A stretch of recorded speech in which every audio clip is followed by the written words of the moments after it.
S to crack exam YouTube channel में आपका स्वागत है। दोस्तों, आज 10 अक्टूबर 2021 है और हम बात करेंगे 10 अक्टूबर 2021 के करंट अफेयर से जितने भी आपके मोस्ट इंपॉर्टेंट क्वेश्चंस बन सकते हैं उन सभी को हम डिस्कस करेंगे, उनसे जुड़ी हुई जानकारी और फैक्ट भी जानेंगे। तो इसके बाद आप हमारे साथ बने रहें, वीडियो को पूरा जरूर देखें। तो आइए शुरू करते हैं आज के करंट अफेयर जुड़े प्रश्नों के बारे में जानकारियाँ। नंबर 1, कर्नाटक राज्य का 31वां जिला कौन सा बना है? तो बन गया आपका विजयनगर। कर्नाटक राज्य का 31वां जिला बन गया है आपका। ठीक है दोस्तों, आइए जानते हैं इसके बारे में और इससे जुड़े और अन्य फैक्ट जानते हैं। तो कर्नाटक के मुख्यमंत्री बसवराज बोम्मई ने राज्य के 31वें जिले विजयनगर का उद्घाटन किया है। साथ ही उन्होंने क्या किया है, तो उद्घाटन के हिस्से के रूप में बोम्मई ने 337 करोड़ रुपए की 56 विकास परियोजनाओं की भी नींव रखी है। जिले में हेली पर्यटन को बढ़ावा दिया जाएगा, लोग हेलीकॉप्टर से जिले का भ्रमण कर सकेंगे। मुख्यमंत्री ने जिले में 250 बिस्तरों वाले अस्पताल के निर्माण को भी मंजूरी दी है।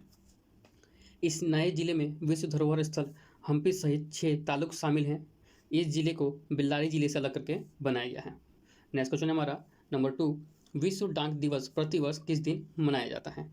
तो आपका मनाया जाता है हर साल 9 अक्टूबर को हर साल मनाया जाता है। कौन सा का? वर्ल्ड पोस्ट डे मनाया जाता है। आइए जानते हैं इसके बारे में और। तो विश्व डाक दिवस का उद्देश्य लोगों और व्यवसायों के दैनिक जीवन में डाक क्षेत्र की भूमिका और देशों के सामाजिक और आर्थिक विकास में इसके योगदान के बारे में जागरूकता पैदा करना है। 2021 के विश्व डाक दिवस की थीम की बात करें तो इनोवेट टू रिकवर है इसकी। और इसकी शुरुआत की बात करें तो इसे स्विस राजधानी बर्न में 1874 में यूनिवर्सल पोस्टल यूनियन की स्थापना की वर्षगांठ को चिन्हित करने के लिए यह दिन मनाया जाता है। 1969 में टोक्यो जापान में आयोजित यूपीयू कांग्रेस द्वारा इसे विश्व डाक दिवस को घोषित किया गया था। कब किया गया था? 1969 में किया गया था। अब बात करते हैं यूनिवर्सल पोस्टल यूनियन की मुख्यालय की, तो आपको बर्न स्विट्जरलैंड में है। इसके महानिदेशक मासाहिको मोटोकी हैं। इसके संस्थापक हेनरिक वॉन स्टीफन है और इसकी स्थापना 9 अक्टूबर 1874 को हुई थी। नेक्स्ट क्वेश्चन में पढ़ते हैं नंबर 3, किस राज्य ने मिशन कवच कुंडल नामक एक विशेष कोविड-19 टीकाकरण अभियान शुरू किया है? तो क्या है किसने? वो क्या है आपके हमारे महाराष्ट्र राज्य ने शुरू किया है। कौन सा आपका? मिशन कवच कुंडल अभियान शुरू किया। आइए जानते हैं इससे जुड़ी और अन्य फैक्ट और इससे जुड़ी जानकारियाँ।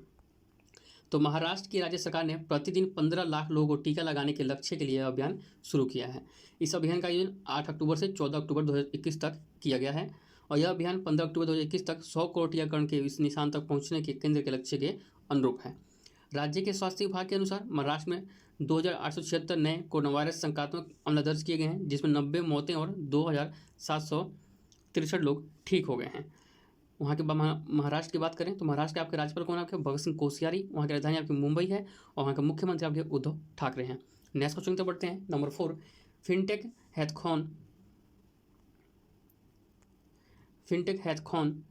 हैकथॉन ने आई स्प्रिट 21 किस संगठन द्वारा शुरू किया गया है? तो किया गया IFSCA द्वारा शुरू किया। किसके द्वारा? IFSCA के द्वारा यह शुरू किया गया। आई स्प्रिंट 21 चालू किया गया। आइए जानते हैं इसके बारे में और। तो अंतर्राष्ट्रीय वित्तीय सेवा केंद्र प्राधिकरण international financial service centre authority IFSCA ने वैश्विक फिनटेक हैकथॉन श्रृंखला आई स्प्रिंट 21 लॉन्च की है। श्रृंखला का पहला स्प्रिंट 01 बैंकटेक के, जो कि बैंकिंग क्षेत्र के लिए फिनटेक पर केंद्रित है। स्प्रिंट 01 बैंकटेक आयोजन IFSCA और गिफ्ट सिटी द्वारा नीति आयोग के सहयोग से संयुक्त रूप से किया जाता है। IFSCA की स्थापना वित्त मंत्रालय द्वारा 27 अप्रैल 2020 को भारत में अंतर्राष्ट्रीय वित्तीय सेवा केंद्रों में सभी वित्तीय उत्पादों, वित्तीय सेवाओं और वित्तीय संस्थानों को एकीकृत नियामक के रूप में की गई थी। इसका मुख्यालय गुजरात के गांधीनगर में गिफ्ट शहर में स्थित है। हैकथॉन के भागीदार ICICI बैंक है, HSBC बैंक है, iCreate है, जोन स्टार्टअप और इन्वेस्ट इंडिया है। और इस हैकथॉन की कीमत कितनी होती है? तो आपकी 24 लाख रुपए है। नेक्स्ट क्वेश्चन तो पढ़ते हैं नंबर 5, WHO ने किस वैक्सीन को पहली मलेरिया वैक्सीन के रूप में मंजूरी दी है? तो उन्होंने मॉस्क्यूरिस को मंजूरी दी है, पहले मलेरिया वैक्सीन के लिए मंजूरी दी है। आइए जानते हैं इसके बारे में और। तो वैक्सीन को ब्रिटिश दवा निर्माता गैलेक्सोस्मिथक्लाइन GSK द्वारा विकसित किया गया है। वैक्सीन प्लाज्मोडियम फाल्सिपेरम के खिलाफ काम करती है, जो 5 परजीवी प्रजातियों में से एक है और सबसे घातक है। मलेरिया के लक्षण की बात करें, इसमें बुखार, सिर दर्द और मांसपेशियों में दर्द, फिर ठंड लगना और बुखार और पसीना आना शामिल है। WHO का अध्यक्ष टेड्रोस अधानोम है। इसका मुख्यालय आपको जिनेवा स्विट्जरलैंड में है और इसकी स्थापना 7 अप्रैल 1948 को हुई थी। नेक्स्ट क्वेश्चन तो पढ़ते हैं नंबर 6, भारत के लिए 2021 state of the education report किसने लॉन्च की है? तो कि आपका ऑप्शन ए सही हो जाएगा। यह रिपोर्ट यूनेस्को ने लॉन्च की है और इसमें क्या नाम दिया गया है? नो टीचर नो क्लासेस का नाम दिया गया है। आइए जानते हैं इसके बारे में और। तो 2021 state of education report no teacher no class launch की है। यह प्रकाशन यूनेस्को को नई दिल्ली की वार्षिक प्रमुख रिपोर्ट और यह व्यापक शोध पर आधारित है। स्टेट ऑफ एजुकेशन रिपोर्ट का यह तीसरा संस्करण शिक्षकों, शिक्षण और शिक्षा के विषय पर केंद्रित है। पूरे भारत में स्कूलों में इंटरनेट की पहुंच सिर्फ 19% है और महिला शिक्षकों का उच्च अनुपात चंडीगढ़, दिल्ली, केरल, पंजाब और तमिलनाडु में आपको देखने को मिलेगा। और महिला शिक्षकों का निम्न अनुपात कहाँ मिलेगा? तो आपका त्रिपुरा, असम, राजस्थान, झारखंड और बिहार में मिलेगा। और पूर्वोत्तर राज्यों, ग्रामीण क्षेत्रों और आकांक्षी जिलों में शिक्षकों की संख्याओं में वृद्धि और काम करने की स्थिति में इसमें सुधार देखा जाएगा। बढ़ते हैं नेक्स्ट क्वेश्चन की तरफ। नंबर 7, विश्व प्रवासी पक्षी दिवस अक्टूबर के महीने में किस दिन पड़ता है? तो पड़ता है आपका अक्टूबर के दूसरे शनिवार को पड़ता है। कौन सा? अक्टूबर के दूसरे शनिवार को पड़ता है, जो कि इस बार या 9 अक्टूबर को पड़ा है आपका। ठीक है दोस्तों, कौन सा? आपका वर्ल्ड माइग्रेट बर्ड डे 2021। आइए जानते हैं इसके बारे में। और तो प्रवासी पक्षियों और उनके आवासों को संरक्षण की आवश्यकताओं के बारे में जागरूकता फैलाने के लिए यह दिन मनाया जाता है।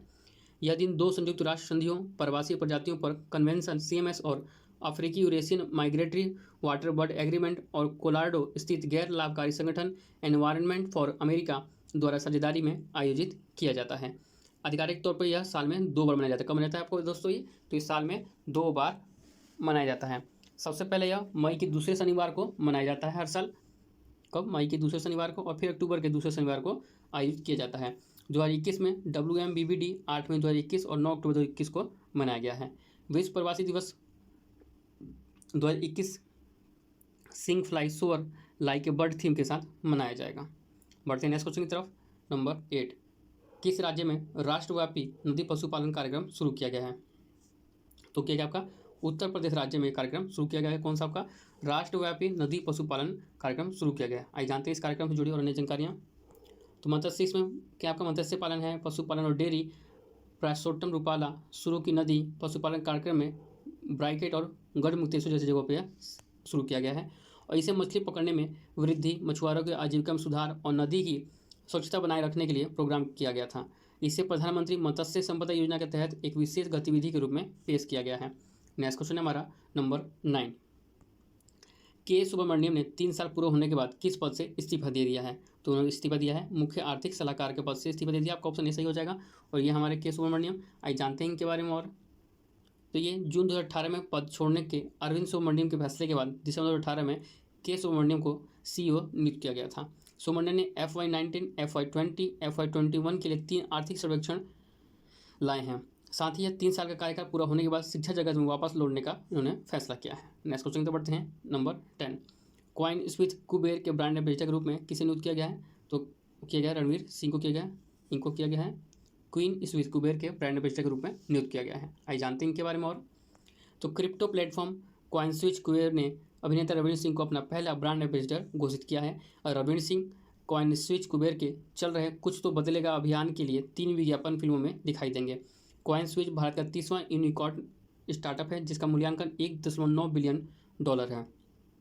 इसकी शुरुआत की बात करें तो यह 2017 में आशीष सिंघल, गोविंद सोनी और विमल सागर ने इसकी शुरुआत की थी। बढ़ते हैं नेक्स्ट क्वेश्चन की तरफ। नंबर 11, भारतीय सिनेमा में उनके समग्र योगदान के लिए चौथे सत्यजीत रे पुरस्कार के लिए किसे चुना गया था? तो चुना गया है उनको बेजवाड़ गोपाला को चुना गया है। किसे? यहाँ पे बेजवाड़ गोपाला को चुना गया है, सत्यजीत रे पुरस्कार के लिए चुना गया है। आइए जानते हैं इनके बारे में। और तो ये तेलुगु फिल्म निर्माता बेजवाड़ गोपाल को भारतीय सिनेमा में उनके समग्र योगदान के लिए चौथे सत्यजीत रे पुरस्कार के लिए चुना गया है। सत्यजीत रे फिल्म सोसाइटी केरल द्वारा स्थापित इस पुरस्कार में 10,000 रुपये नगद पुरस्कार, एक स्मृति चिन्ह और एक पट्टिका शामिल हैं। साथ ही दादा साहब फाल्के पुरस्कार विजेता अदूर गोपाल कृष्णन, अभिनेत्री माधवी मुखर्जी और निर्माता मोहन की सम्मान के लिए भी प्राप्त करता थे। ये सत्यजीत रे एक भारतीय फिल्म निर्माता थे जिन्होंने बंगाली सिनेमा में प्रमुखता से काम किया था। उन्हीं के नाम पर ये पुरस्कार वितरित किया जाता है। नेक्स्ट क्वेश्चन हमारा नंबर 12, एयरटेल के नए CFO के रूप में किसे नियुक्त किया गया है? तो किया गया है आपको सोमेन रे को किया गया है। ऑप्शन बी सही हो जाएगा। आपको किया गया सोमेन रे को एयरटेल के CFO के रूप में नियुक्त किया गया। आइए जानते हैं। और तो बादल बागरी ने भारतीय एयरटेल के मुख्य वित्तीय अधिकारी CFO के रूप में इस्तीफा दे दिया। उसके बाद सोमेन रे को 31 जनवरी 2021 से नया CEO नियुक्त किया जाएगा। वह बजाज ऑटो लिमिटेड से एयरटेल में शामिल होंगे जहां वे वर्तमान में मुख्य वित्तीय अधिकारी हैं। एयरटेल की स्थापना की बात करें तो इसकी स्थापना 7 जुलाई 1995 आज से 26 वर्ष पहले हुई थी। और इसके संस्थापक सुनील भारती मित्तल हैं और इसका मुख्यालय आपका नई दिल्ली में है। नेक्स्ट क्वेश्चन हमारा नंबर 13, क्वेश्चन नंबर 13 हमारा, देश में बंदरगाहों के बारे में सभी विस्तृत जानकारी प्रदान करने के लिए भारत सरकार द्वारा लॉन्च ऐप। तो लॉन्च ऐप कौन सा है? आपका ऑप्शन सी हो जाएगा, माई पोर्ट ऐप है। कौन सा आपका? माई पोर्ट ऐप है वो। आज जानते हैं इस ऐप के बारे में। तो केंद्रीय बंदरगाह, नौवहन और जलमार्ग मंत्री साबरजन सोनवाल ने कोलकाता में माई पोर्ट ऐप नामक एक पोर्ट मोबाइल एप्लीकेशन लॉन्च किया है। ऐप में सभी पोर्ट विवरण डिजिटल रूप से शामिल हैं और वर्चुअल रूप से संचालन की निगरानी करता है। ऐप में पोर्ट बर्थिंग, रैंक और इंडेंट, पोर्ट हॉलिंग इत्यादि जैसे विभिन्न जानकारियाँ भी हैं और इसे 24/7 कहीं भी एक्सेस किया जा सकता है और सीधे रिपोर्ट तक पहुंचा जा सकता है। नेक्स्ट क्वेश्चन हमारा नंबर 14, किस कंपनी ने एयर इंडिया का अधिग्रहण करने की बोली जीती है? तो जीती है आपका ऑप्शन बी से हो जाएगा, टाटा सन्स ने यह बोली जीती है। कौन सी आपकी? एयर इंडिया अधिग्रहण की बोली जीती है टाटा सन्स ने। आइए जानते हैं इनके बारे में और।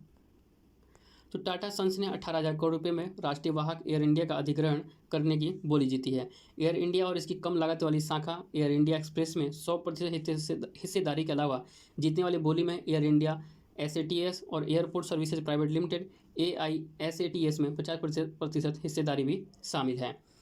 31 अगस्त 2021 तक एयर इंडिया का कुल 61,562 करोड़ का कर्ज है। अगर इसकी संस्थापक की बात करें तो इस संस्थापक GRD टाटा हैं और मूल संगठन एयर इंडिया लिमिटेड है इसका, और इसकी स्थापना जुलाई 1930 में हुई थी। नेक्स्ट क्वेश्चन तो बढ़ते हैं। नंबर 15, दिल्ली विश्वविद्यालय के कुलपति के रूप में किससे नियुक्त किया गया? तो किया गया आपको योगेश सिंह को नियुक्त किया गया है। दिल्ली के कुलपति के पद पर इसे नियुक्त किया गया इन्हें। आइए जानते हैं के बारे में और। तो योगेश सिंह जो DU के 23वें कुलपति हैं, योगेश त्यागी की जगह लेंगे, जिन्हें अक्टूबर 2020 में अनियमितताओं और कर्तव्य में लापरवाही के आरोप में निलंबित कर दिया गया था। दिल्ली विश्वविद्यालय एक कॉलेजिएट सार्वजनिक केंद्रीय विश्वविद्यालय है और इसकी स्थापना 1922 में केंद्रीय विधानसभा के एक अधिनियम द्वारा की गई थी। दोस्तों ये थे आज के आपके करंट अफेयर जुड़े मोस्ट इंपोर्टेंट क्वेश्चन जो आने वाली परीक्षाओं के लिए महत्वपूर्ण साबित होंगे। दोस्तों ऐसी योजना हमारे साथ बने रहें। अब हमारे चैनल पहली बार आए हैं तो चैनल को जरूर सब्सक्राइब कर लें और वीडियो को ज़्यादा से ज़्यादा लाइक कर लें और बेल नोटिफिकेशन बटन दबा लें जिससे टाइम से मिलती रहे। धन्यवाद।